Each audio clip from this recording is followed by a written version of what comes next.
When we asked educators to list the words they associate with school principals, their responses included boss, disciplinarian, isolated, decision maker, disconnected. Although these words aren't necessarily negative, they don't paint the most positive picture of school leaders. I'm Mark Barnes, and this is another edition of the Hack Learning podcast.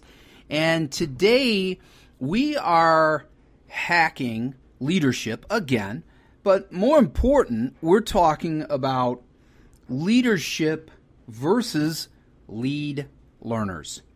In the open, you heard an excerpt from Hacking Leadership. 10 ways great leaders inspire learning that teachers, students, and parents love by Joe Sanfelippo and Tony Sinanis. Two amazing, progressive-minded educators.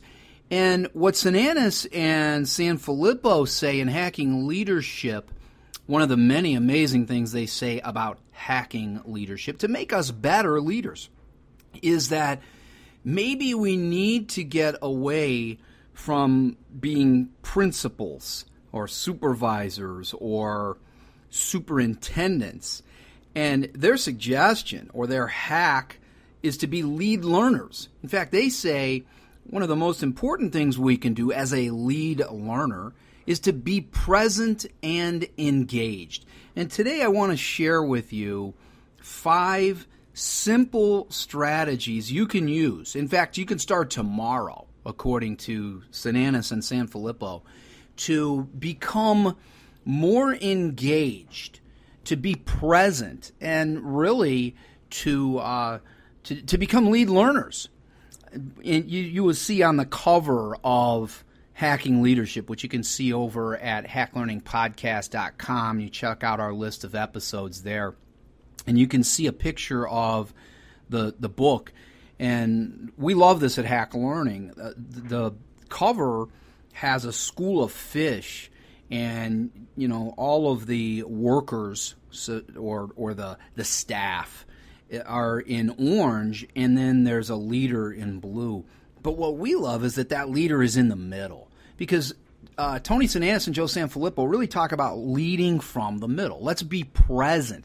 So let's go to these tips.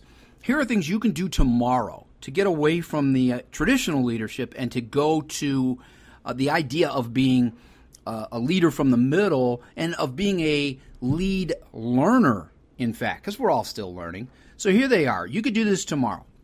They say, listen. Block off at least 2 15-minute times on your calendar each day for relationship building. Sounds simple enough, right? Second tip for becoming a lead learner: ask questions. Find out how things are going in general by sending a question to staff, students, and families. And they suggest a variety of ways to do this, including Google Forms, Twitter polls, Voxer, email. There's so many amazing and easy ways to make this happen. Tip 3 for becoming a lead learner, being present, they say, is to make time for lunch with kids.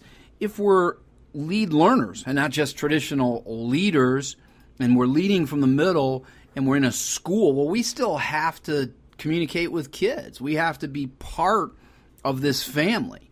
So they say make time for lunch with kids. These can be informal but planned, face-to-face exchanges with students, and they can provide critical insight that is not available from any other source, Sinanis and Sanfelippo say. Strategy 4, celebrate in public. And let me quote from Hacking Leadership. Construct a real-time narrative that shows the community how dynamic and relevant school can be. You can easily accomplish this right away by creating a social media account for your school. It might be a Twitter, Instagram, Snapchat, any other medium that you already feel comfortable with. And we're celebrating learning. And if we have a leader celebrating learning and showing what our kids are doing, that really is a lead learner. Strategy 5 for being present, engaged, and becoming a lead learner. Get out of your office. I love this one. Sanfelippo and Sinanis say, open your calendar and block out time in the day to be visible, engaged, and present. This is amazing. They say transformative leaders don't change the world by sending emails or scheduling meetings. Get out and engage with students, teachers, and anyone else you encounter. And this is truly powerful.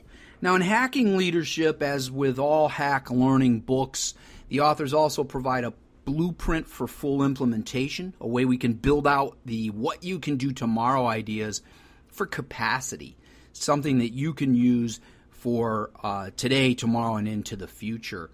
They also deal with any pushback. If someone says, well, wait a minute, I don't really know how to do this, or, teachers don't like when I'm in their classrooms because they're suggesting to get into the classrooms. Well, they talk about that, and they say, here's how we deal with that. And then there is what we love, the hack in action. And in Hacking Leadership, Sinanis and Sanfelippo share stories, some from their schools, some from other educators, about how this works. And there's some amazing stories about being a lead learner. Learn more about hacking leadership and being a lead learner and being engaged and being present with your students and your staff or anyone else you're around if you're in that lead role. And stop looking like the traditional leader. And learn more at hacklearningpodcast.com, at hacklearning.org, and talk to us about it on our Facebook page and at #hacklearning on Twitter. And let's keep the conversation going, and let's all try and become lead learners, no matter what our role might be. We are a proud member of the Education Podcast Network. Check it out today. It's linked at hacklearningpodcast.com, and there are so many amazing podcasts there about teaching and learning and so many things. Check them out today. We've got a fantastic offer at hacklearning.org, 2 books for the price of 1. Check that out today. You can't miss it. And don't miss an episode of Hack Learning. We'll see you next time.